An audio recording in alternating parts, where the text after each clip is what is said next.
అందరికీ నమస్తే.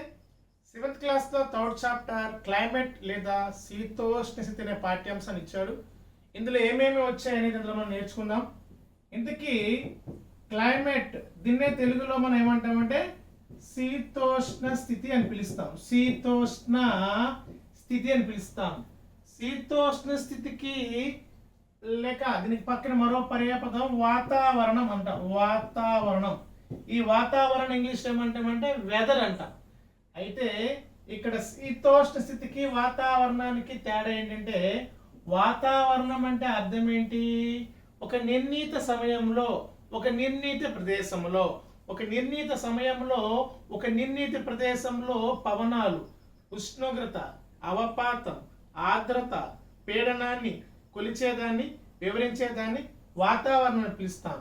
ఇది రోజువారీగా మనం లెక్కిస్తాం. ఆ వాతావరణాన్ని యావరేజ్గా 30 నుంచి 35 ఇయర్స్ వరకు క్యాలిక్యులేట్ చేసి ఒక ప్రాంతపు వాతావరణాన్ని 30 నుండి 35 సంవత్సరాల సరాసరి లెక్కిస్తే ఆ ప్రాంతానికి ఒక పేరు పెట్టారు. ఆ ప్రాంతాన్ని ఏమంటామంటే ఒక క్లైమేట్ జోన్ అనమాట. సో ఆ ప్రాంతంలో ఉష్ణోగ్రత, ఆ ప్రాంతంలో పవనాలు, ఆ ప్రాంతంలో ఆర్ద్రత, ఆ ప్రాంతంలో పీడనం, అలా ఆ ప్రాంతానికి సంబంధించిన నిర్ణీత సమయాన్ని ఒక 30 to 35 ఇయర్స్ క్యాల్కులేట్ చేసుకొని ఆ వాతావరణానికి శీతోష్ణ స్థితి అని ఒక పేరు ఇవ్వడం జరిగింది. అయితే ఈ శీతోష్ణ స్థితి లేదా క్లైమేట్ గురించి అధ్యయన శాస్త్రాన్ని ఏమంటాం? మెటీరియరాలజీ అని పిలుస్తాం. క్లైమేట్ కోసం స్టడీ చేసే సైన్స్ ఏమని పిలుస్తారంటే మెటీరియరాలజీ అని పిలుస్తారు.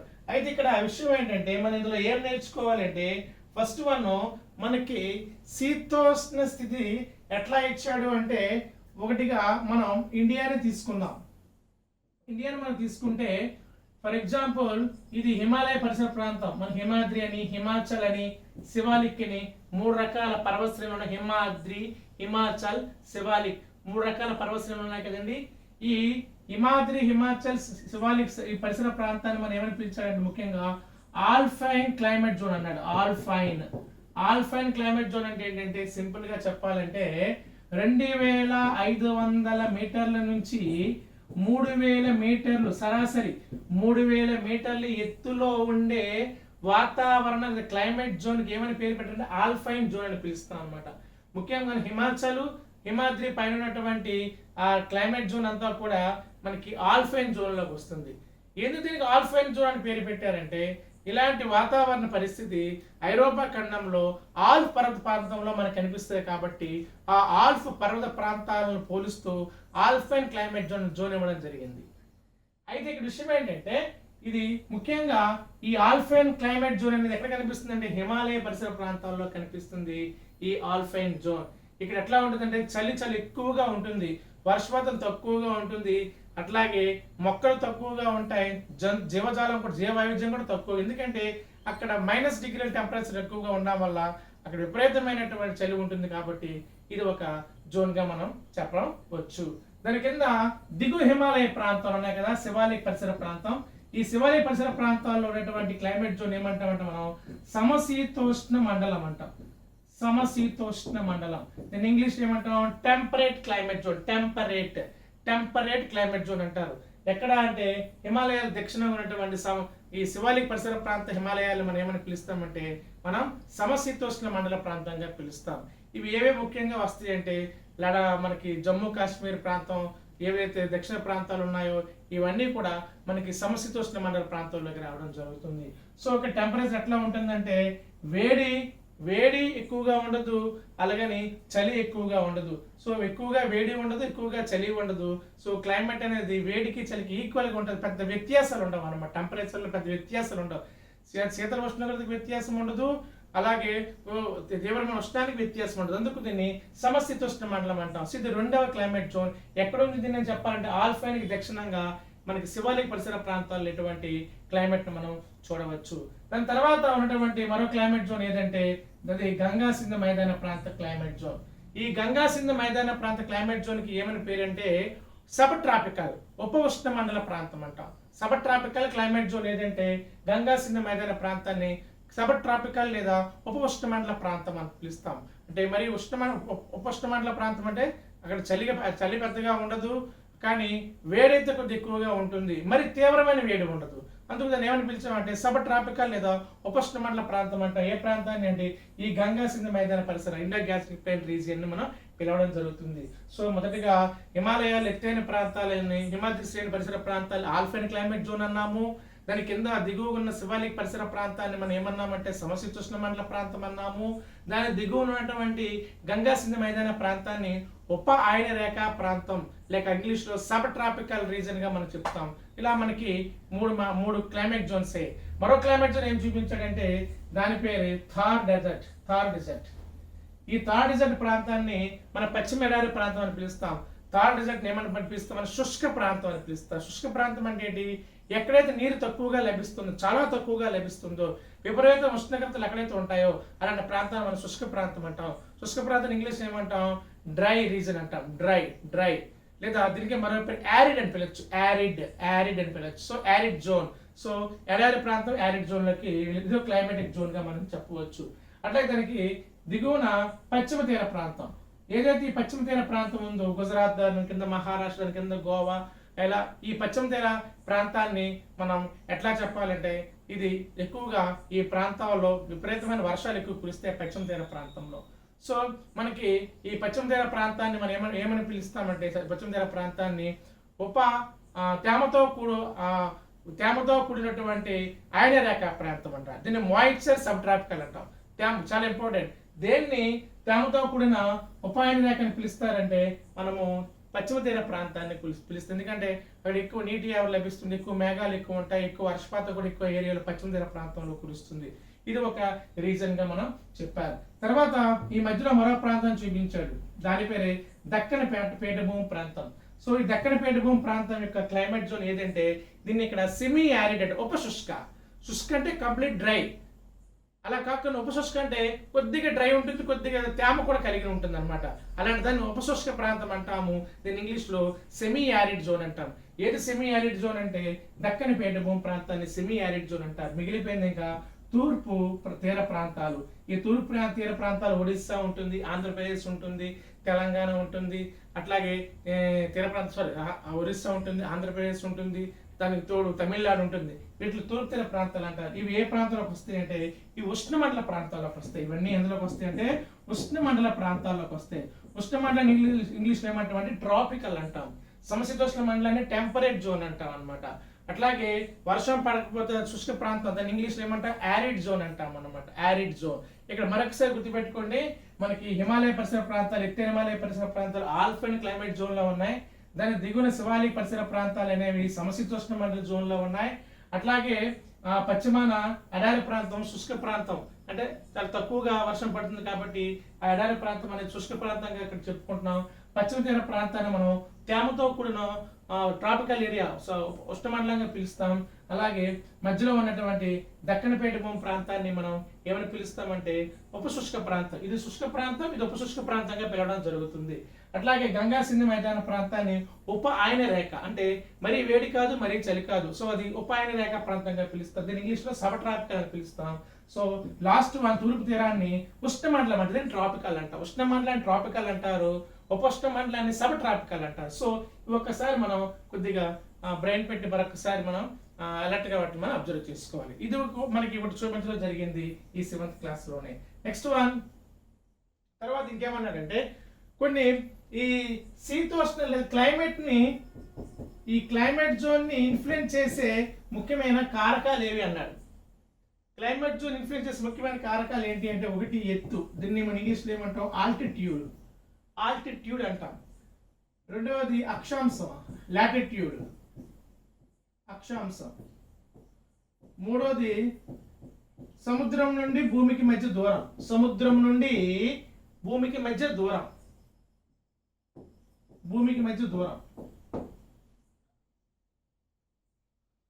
నాలుగవది పవనాలు.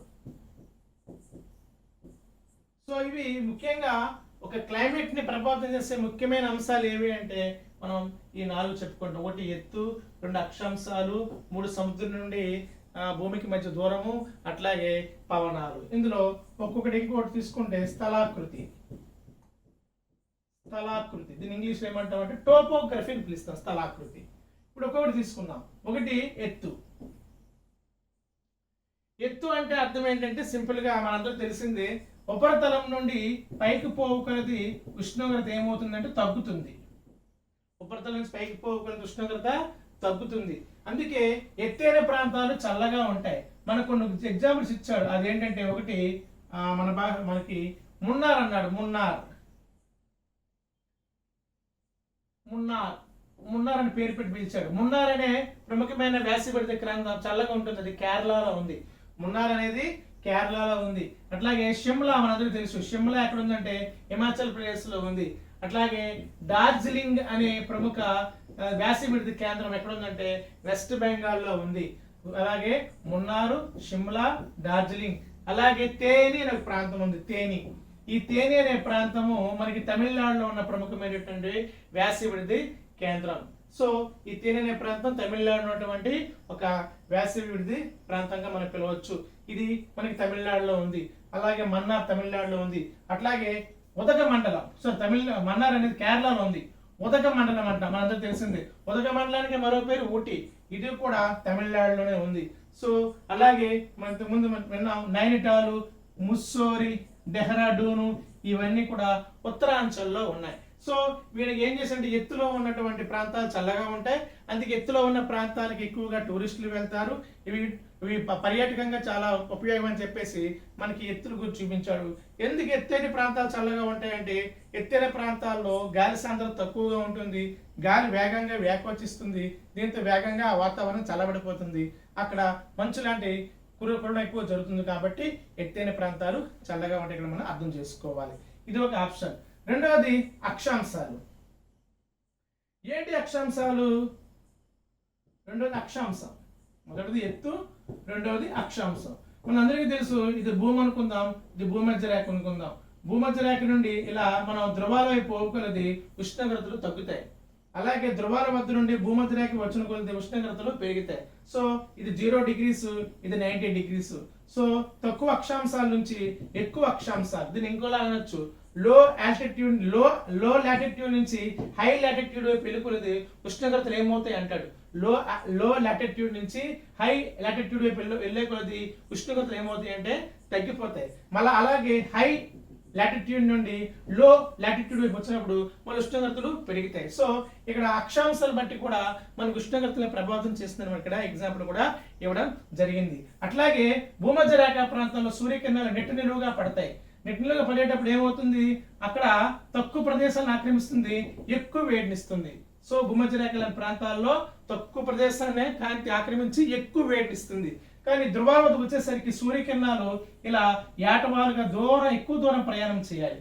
ఎప్పుడైతే ఏటవాలుగా ఉన్న ప్రాంతాలు సూర్యకిరణాలు ఎక్కువ దూరం ప్రయాణం చేయడం వల్ల సూర్యకాంతి తన శక్తులు కోల్పోతుంది.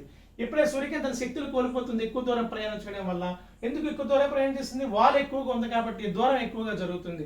అందుకు ఆ ధ్రువాలు అనే ప్రాంతాల్లో ఉష్ణోగ్రతలు తక్కువగా ఉంటాయి, చల్లగా ఉంటాయి. సో అందుకు ఎత్తైన ఉన్నత అక్షాంశాల్లో ఉష్ణోగ్రతలు తక్కువగా ఉంటాయి. అలాగే లో లాటిట్యూడ్ ఉష్ణోగ్రతలు ఎక్కువగా ఉంటాయి. దానికి కారణం ఏంటంటే సూర్యకిరణాలు ఆక్రమించుకునే ప్రదేశం భూమధ్య రేఖ ప్రాంతంలో తక్కువగా ఉంటుంది, హీట్ ఎక్కువగా ఉంటుంది. కానీ ధ్రువాల వద్ద సూర్యకిరణాలు ఎక్కువ దూరం ప్రయాణం చేయాలి. సో ఎక్కువ దూరం ప్రయాణం చేయడం వల్ల ఏటవాలుగా ప్రయాణం చేయవలసిన అవసరం ఉంటుంది.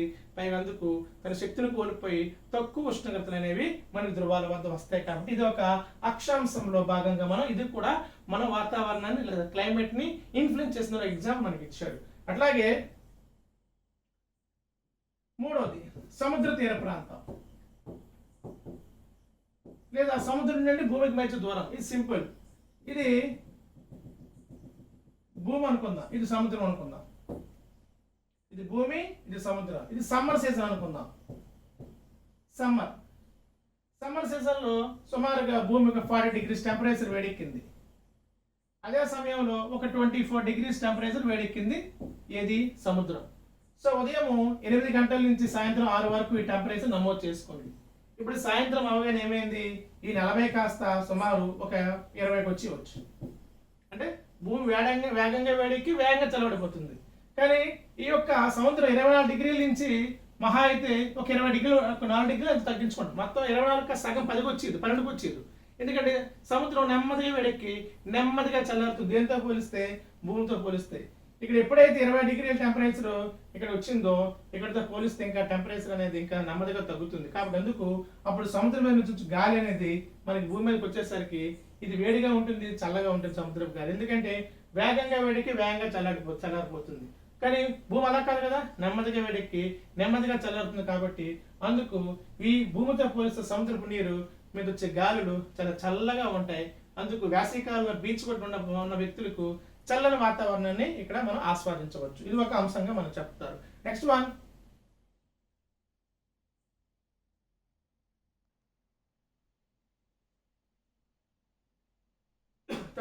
తర్వాత ఇప్పుడు ఈ ప్రాంతం ఇప్పుడు వింటర్లో ఉంది అనుకుందాం. వింటర్లో ఉన్నటువంటి భూమి, ఈ వింటర్లో ఉన్న సముద్రం. వింటర్లో ఒక 24 టెంపరేచర్ వచ్చింది భూమికి. అదే సమయంలో ఒక 12 డిగ్రీల టెంపరేచర్ ఎక్కింది మనకి తీసుకుంది సముద్రం అనుకుందాం. ఇప్పుడు నైట్ అవగానే ఏమైంది, ఇది 8 గంటల నుంచి ఉదయం 8 నుంచి 6 వరకు అనుకుందాం. నైట్ అవగానే ఏమైంది, ఈ 24 కాస్త భూమిది కాస్త మనకు 10 పడిపోయింది అనుకుందాం. కానీ సముద్రం అంత వేగంగా ఉండదు. ఆ 12 కాస్త 11కో 11.5 మధ్యలో ఉంటుంది. కాబట్టి అప్పుడు ఏమవుతుంది, ఇది చల్లగా ఉంది, సముద్రం ప్రాంతం వేడిగా ఉంటుంది. అప్పుడు సముద్రపు గాలి శీతాకాలంలో ఈ భూమి ప్రాంతానికి వెచ్చని గాలితో వస్తుంది అనమాట. సో ఈ విధంగా సముద్ర తీర ప్రాంతాలు కూడా మనకి క్లైమేట్ ని ఇన్ఫ్లుయెన్స్ చేస్తుందని ఒక ఎగ్జాంపుల్ కూడా మనకి ఇవ్వడం జరిగింది. తర్వాత మూడవది, ఒకటి ఏం చెప్పుకున్నాం, ఒకటి ఎత్తులు అనేవి మనకి ఈ మిగతా ప్రాంతాలతో పోలిస్తే ఎత్తులు అనేవి కూడా క్లైమేట్ ఇన్ఫ్లుయెన్స్ చేస్తాయి. రెండోది అంటే ఎత్తు మీన్స్ ఆల్టిట్యూడ్, రెండోది లాటిట్యూడ్ అంటే అక్షాంశాలు కూడా మనకి ఈ క్లైమేట్ ఇన్ఫ్లుయెన్స్ చేస్తాయి. మూడో ఫ్యాక్టర్ ఏంటంటే distance between sea and land అంటే భూమికి మరియు సముద్ర ప్రాంతం మధ్య దూరం కూడా మనకి ఒక ప్రాంతం యొక్క క్లైమేట్ ఇన్ఫ్లుయెన్స్ చేస్తుంది. సో ఇట్లా మన చివరిగా మరొకటి ఏదంటే పవనాలు. పవనం అనే పదానికి అర్థం ఏంటి, గాలి. గాలి అనేది ఒక దిశలో వీస్తుంది, గాలి అనేది ఒక దిశలో వీస్తుంది, గాలి అనేది ఒక వేగంతో వీస్తుంది. గాలి ఒక దిశలో ఒక వేగంలో వీచేదాన్ని మనం ఏమని పిలాలంటే పవనం అని పిలాలి. పవనం అనే పదానికి అర్థం ఏంటంటే గాలి అనేది ఒక డైరెక్షన్ లో వెళ్తూ ఒక వేగంలో గాలి వెళ్తే దానికి ఏమని పేరు పెట్టుకున్నామంటే పవనం అని పెట్టుకున్నాం. సో ఈ పవనాలు కూడా ఒక ప్రాంతం యొక్క శీతోష్ణతని ప్రభావితం చేస్తుంది. ఉదాహరణకి ఎగ్జాంపుల్, ఇండియాకి ఇలా పశ్చిమ వైపు నుంచి సౌదీ అరేబియా నుంచి పశ్చిమంగా గాలులు వస్తాయి వేసవి కాలంలో. దానివల్ల పంజాబ్, హర్యానా లాంటి ప్రాంతాల్లో అసలే వేసవి కాలం, ఇంకా పశ్చిమ ప్రాంతం ఎడారి ప్రాంతం వచ్చిన గాలి వల్ల ఆ ప్రాంతం ఇంకా వేడెక్కిపోతుంది. సో ఈ పవనాలు వేడి పవనాల వల్ల కదా వాతావరణం ప్రభావితం చేసింది. అలాగే సైబేరియా నుంచి చలన గాలులు హిమాలయ పర్వత ప్రాంతం వైపు వస్తాయి. సో ఆ చలన గాలు ఉత్తర భారతదేశానికి రావడం వల్ల మరికొద్ది శీతాకాలంలో మరికొద్ది చలి ఎక్కువగా ఆ ప్రాంతాన్ని ప్రభావితం చేస్తుంది. వెచ్చని గాలు ప్రభావితం చేస్తాయి, శీతల గాలు ప్రభావితం చేస్తాయి మనకి ఎగ్జాంపుల్ ఇవ్వడం జరిగింది. అలాగే ముఖ్యంగా ఉపయోగపడే ఈ వెచ్చని గాల్లో మనకి లాభం లేదు, ఈ శీతల గాల్లో మనకి లాభం లేదు ఈ పవనాల వల్ల. మరి వేటి వల్ల మనకి లాభం ఉందంటే ఋతుపవనాల వల్ల లాభం ఉంది. ఋతుపవనాలు ఇంగ్లీష్ ఏమంటాం మనం, మాన్సూన్ అని పిలుస్తాం. ఈ మాన్సూన్ అనే పదము మౌసం అనే ఒక అరబిక్ పదం నుండి వచ్చింది. మౌసం అనే అర్థము సీజన్ లేదా ఋతువు. అయితే ఋతుపవనాలు మనకి ఎలా ఏర్పడతాయి అంటే మనం ఎగ్జాంపుల్, ఇది ఇండియా, ఇది భూమధ్య రేఖ అనుకుందాం. ఈ భూమధ్య రేఖ ప్రాంతంలో దగ్గరలో మనకి ముఖ్యంగా కింద భాగాన్ని ఏమంటాం, దక్షిణార్ధగోళం అంటాం. భూమధ్య రేఖ పైన ప్రాంతాన్ని ఏమంటాం, ఉత్తరార్ధగోళం అంటాం. దీన్ని ఏమని పిలాలి, నార్థన్ హెమిస్ఫియర్, సదరన్ హెమిస్ఫియర్. ఇప్పుడు ఏమైంది, ఇప్పుడు వేసవి కాలంలో ఇక్కడ విపరీతమైన టెంపరేచర్ ఉంటుంది. టెంపరేచర్ ఎక్కువగా ఉంటే ప్రెషర్ తక్కువగా ఉంటుంది. అదే సమయంలో ఇక్కడ దక్షిణార్ధగోళంలో శీతాకాలం, ఇక్కడ ఏమవుతుంది, టెంపరేచర్ తక్కువగా ఉంటుంది, ప్రెషర్ ఎక్కువగా ఉంటుంది. పవనం అంటే అర్థం ఏంటి, అధికపీడన ప్రాంతం వైపు నుంచి అల్పపీడన ప్రాంతం వైపు వీచే గాలులే మనం పవనం అంటాం. అధికపీడన ప్రాంతం నుంచి అల్పపీడన ప్రాంతం వైపు వీచే గాలులే మనం ఏమని పిలాలంటే పవనం అని పిలుస్తాం. ఉదాహరణకి నీరు ఎలాగైతే ఎత్తు నుంచి పల్లానికి వస్తుందో గాలి కూడా అధికపీడన ప్రాంతం నుంచి ఇలా అల్పపీడన ప్రాంతం వైపు ప్రయాణం చేస్తుంది. అలా వీచే వాటిని పవనాలు అంటాం. అట్లాగే ఇప్పుడు మనం ఉత్తర భారతదేశం టిబెట్ పీఠభూమి వరకు వేసవికాలం. వేసవికాలం అంటే అర్థం ఏంటండి, మార్చి నుండి జూన్ వరకు ఎక్కువ టెంపరేచర్ ఉంటుంది. సో టెంపరేచర్ ఎక్కువగా ఉంటే ప్రెషర్ తక్కువగా ఉంటుంది. అదే సమయంలో దక్షిణార్ధగోళంలో మనకి టెంపరేచర్ తక్కువ ఉంటుంది, ప్రెషర్ ఎక్కువ ఉంటుంది. పవనం అంటే ఏమని చెప్పాను, అధిక పీడన ప్రాంతం నుంచి అల్పపీడన ప్రాంతం ప్రయాణించడం కాబట్టి ఆ వేసవి కాలంలో మార్చి నుండి జూన్ మధ్య దక్షిణార్ధగోళంలో అధిక పీడనం ఉంటుంది, ఉత్తరార్ధగోళం అల్పపీడనం ఉంటుంది. కాబట్టి ఇప్పుడు గాలులు అనేవి ఇలా ప్రయాణం చేస్తాయి అల్పపీడనం వైపు వెళ్దామని. ఆ గాలి వెళ్లే మార్గంలో సముద్రం ఉంటుంది. ఏ సముద్రం? హిందూ మహాసముద్రం ఉంటుంది. కాబట్టి ఆ గాలులు హిందూ మహాసముద్రం మీద ఉన్న తేమను కూడా తమతో పాటుగా తీసుకొచ్చి ఇలా భారతదేశంలో ఋతుపవనాలు ఏర్పడడానికి కారణమవుతున్నాయి. సో ఋతుపవనాలు మనకి రెండు రకాలు, మనందరికీ తెలిసిందే. ఋతుపవనాలు మనకి రెండు రకాలు ఏంటి? ఒకటి నైరుతి ఋతుపవనాలు, ఇంకోటి ఈశాన్య ఋతుపవనాలు. సో నైరుతి పవనాలు మనకి ముందుగా కేరళను తాకుతాయి, ఈశాన్య పవనాలు ముందుగా మనకి పంజాబ్ను తాకుతాయి. సో ఇక్కడ బంగాళాఖాతం, ఇది అరేబియా సముద్రం. మొత్తానికి ఋతుపవనాల వల్ల ఎక్కువగా మనకి ఈ మేఘాలయ పరిసర ప్రాంతాల్లో ఉన్నటువంటి మాసిన్ రామ్ లో సుమారుగా 11,000 మీటర్లు, 11,000 మిల్లీమీటర్లు అంటే సుమారుగా మనకి 11 మీటర్ల ఎత్తులో వర్షపాతం యావరేజ్ గా అక్కడ నమోదవుతుంది. ఎక్కడ అంటే మాసిన్ రామ్ లో 11,000 మిల్లీమీటర్ల సరాసరి వర్షపాతం సంవత్సరానికి నమోదవుతుంది. యావరేజ్ గా మీటర్లో తీసుకుంటే 11 మీటర్ల ఎత్తులో సరాసరి వర్షపాతం నమోదు చేసుకుంది. ఎక్కడ? మాసిన్ రాముల్లో. మాసిన్ రామ్ చిరపుంజి ఎక్కడ ఉన్నాయి? మేఘాలయలో ఉన్నాయి. అవి ఏ కొండల్లో ఉన్నాయి? కాశీ కొండల్లో ఉన్నాయి. సో ఇక్కడ ఒక పదం మనం తీసుకోవాలి. అదేంటంటే ఇక్కడ చూపించాడు, అమృత వర్షిణి. అమృత వర్షిణి మాల్ మేఘ రాగం. మేఘ రాగం అంటాడు. మాల్ మేఘ రాగం, అమృత వర్షిణి, దీన్ని మాల్కస్ మేఘ రాగం అంటాం. ఈ మాల్కస్ మేఘ రాగం రాగం ఈ మేఘరాగం, అమృత వర్షిణి రాగాలు అనేవి ఋతుపవనాల ఆధారంగా సృష్టించబడ్డాయి అంటారు. ఈ మేఘరాగం అనేది ముఖ్యంగా అక్బర్ కాలంలో ఉన్న ప్రముఖ సంగీతకారుడు తాన్సేన్ అనేవాడు ఈ మేఘరాగాన్ని సృష్టించాడని, అలాగే మనకి ముత్తియార్ దీక్షితులు అనే వ్యక్తి అమృత వర్షిణి అనే ఒక రాగాన్ని సృష్టించాడని చెప్తారు పురాణాలు, కథలు. ఎందుకు ఈ రాగాలంటే తాన్సేన్ అనేవాడు వర్షం పడకపోతే తన రాగాలు ఆలపించేవాడంట. తాన్సేన్ క్రియేట్ చేసిన ఈ మేఘరాగం అనేది మనకి హిందుస్థానీ సంగీతం ఆధారంగా పాడబడుతుంది. అలాగే అమృత వర్షిణి అనేది కర్ణాటక సంగీతం ఆధారంగా పాడబడుతుంది.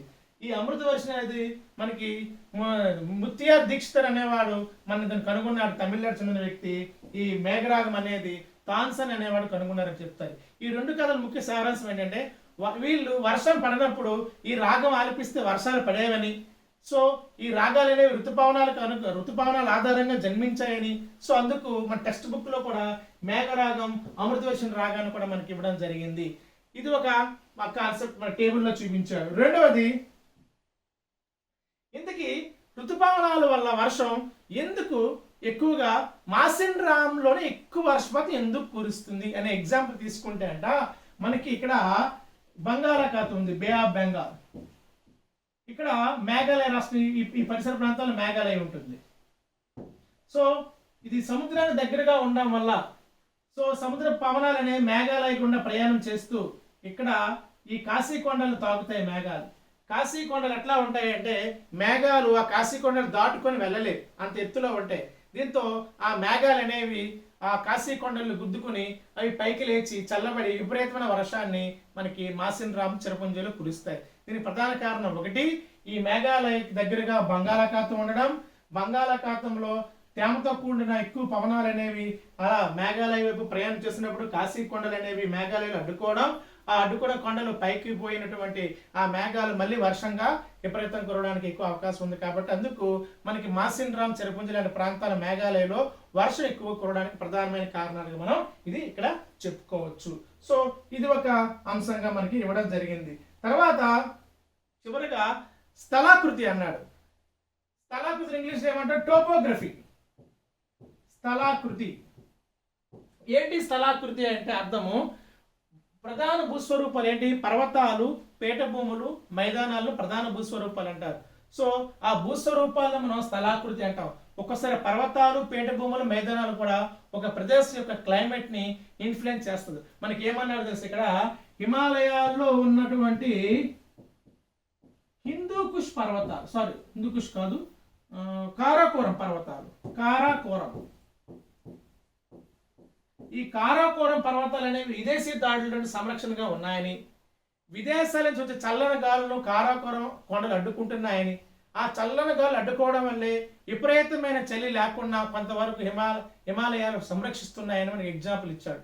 అయితే ఇందులో కారాకోరం అనే పదం వాడాడు కాబట్టి, ఎంత కారాకోరం ఎక్కడ ఉంటుందంటే మనం చూస్తే ఇండియా, పాకిస్తాన్, చైనా ఈ ప్రాంతంలో పాకిస్తాను, ఇండియా, చైనా ఈ పరిసర ప్రాంతాల్లో మనకి కారాకోరం రేంజెస్ అనేవి ఉంటాయని చెప్పి, ఇక్కడే ప్రపంచంలో అతిపెద్ద హిమనీనదం సియాచిన్ హిమనీనదం కూడా మనకి కారాకోరం రేంజెస్ లోనే మనకి కనిపిస్తుంది. సో ఇది మనకి లడక్ పరిసర ప్రాంతాల్లో మనకి కారాకోరంను చూడవచ్చు.